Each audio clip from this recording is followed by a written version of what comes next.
अगला टॉपिक मैं यहीं पे कवर कर देता हूँ, वो है सेल मीडिएटेड इम्यूनिटी।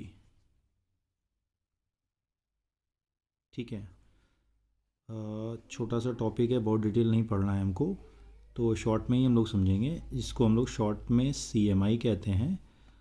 तो जो सेल मीडिएटेड इम्यूनिटी है, इसके लिए जो मेन सेल है जो पूरे सेल मीडिएटेड इम्यूनिटी को कंट्रोल करती है ना, या रेगुलेट करती है, वो है टी लिम्फोसाइट सेल्स।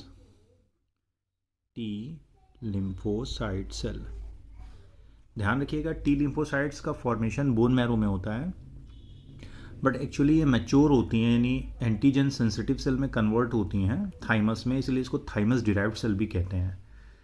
वहाँ पे एक बड़ा इंपॉर्टेंट हार्मोन होता है जिसको हम लोग थाइमोसिन कहते हैं। वो थाइमोसिन हार्मोन टी सेल के डिफ्रेंशिएशन में और मैच्योरेशन में मदद करता है।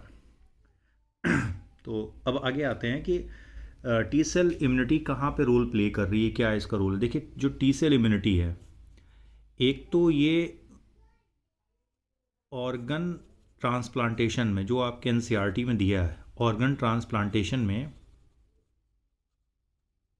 बहुत बड़ा रोल प्ले करती है। और इसके अलावा बॉडी में नेचुरली किस तरह से काम करती है, अगर कोई सेल वायरस इन्फेक्टेड सेल है, वायरस इन्फेक्टेड सेल या ट्यूमर सेल है, ट्यूमर या हम बोल सकते हैं कैंसर सेल है, तो उसको डिस्ट्रॉय करेगी, है ना। तो दो फंक्शन हो जा रहा है, टी लिम्फोसाइट एक तो ये वाला काम कर रही है, ऑर्गन ट्रांसप्लांटेशन में रेगुलेशन पैदा करती है, रेगुलेट करेगी, और दूसरा इस प्रोसेस में, यानी जैसे हम लोग वायरस इन्फेक्टेड सेल या ट्यूमर इन्फेक्टेड सेल हैं, कैंसर सेल है, तो उसको डिस्ट्रॉय करने का काम करती है।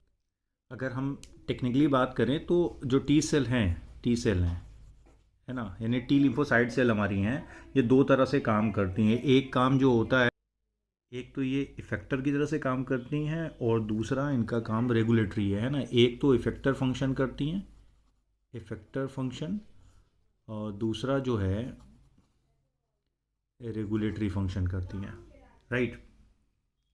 देखिए, बैकग्राउंड शोर आता है, जब भी मैं लाइव क्लास लेता हूँ तो पक्का शोर आएगा, तो उसको अन्यथा रहने दीजिएगा, कंसीडर ही मत कीजिए, आप सिर्फ अपने काम का चीज़ ध्यान दीजिएगा। ये बहुत नई कहानी नहीं है, पुरानी है, बहुत मुश्किल होता है कंट्रोल करना घर वालों को। तो अब आते हैं हम आगे कि टी सेल एग्जैक्टली फंक्शन कैसे कर रही हैं। मतलब ये हमने ओवरव्यू देख लिया क्या काम है, इफेक्टर फंक्शन है, रेगुलेटरी फंक्शन है, और ये दोनों काम इस तरह से ये करेंगे कि कहीं पे इफेक्टर, कहीं पे रेगुलेटरी। रेगुलेटरी मतलब कि ये हमारी जो अदर इम्यून सेल्स हैं, अदर इम्यून सेल्स उनको रेगुलेट करती हैं, जो दूसरी हमारी इम्यून सेल्स हैं उनको रेगुलेट्स करती हैं। और जो इफेक्टर फंक्शन है, इफेक्टर फंक्शन में ये डायरेक्ट किल कर देती हैं जो वायरस इन्फेक्टेड सेल हैं, वायरस इन्फेक्टेड सेल या जो ट्यूमर सेल हैं, ठीक है, जो भी हमारे शरीर में ट्यूमर सेल हैं उनको ये ख़त्म कर